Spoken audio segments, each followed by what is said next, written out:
Essuula ya 46. Beri avunnama ne Bo akutama, ebifaananyi biri ku nsolo ne ku bisolo, ebintu bye mwatambuzatambuzanga bifuuse omugugu, omutwalo eri ensolo ekooye. Bakutama bavunnama wamu, tebayinza kuwonya mugugu, naye bo bennyini bagenze mu kusibibwa.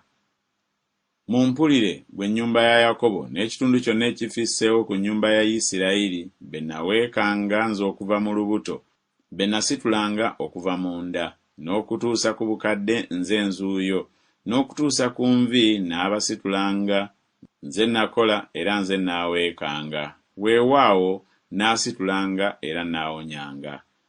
Ani gwe mulinfaananya era gwe mulinnenkanya era gwe mulingererako tufaanane? Abajja zaabu nnyingi mu nsawo ne bapima effeeza mu minzaani, bagulirira omuweesi wa zaabu n'agifuula katonda, bavunnamira weewaawo basinza. Bamukongojja ku kibegabega, bamusitula ne bamusimba mu kifo kye n'ayimirira. Mu kifo kye talisegukawo, weewaawo walibaawo alimukaabirira, naye tayinza kwanukula newaakubadde okumuwonya mu nnaku ze. Mujjukire ekyo mwerage obusajja, mujjukire nate mwe aboonoonyi. Mujjukire ebigambo ebyasooka eby'edda, kubanga nze Katonda so tewali mulala. Nze Katonda so tewali anfaanana, alanga enkomerero okuva ku lubereberye n'ebigambo ebitannakolebwa okuva ku biro eby'edda. Ayogera nti okuteesa kwange kulinywera era ndikola bye njagala byonna.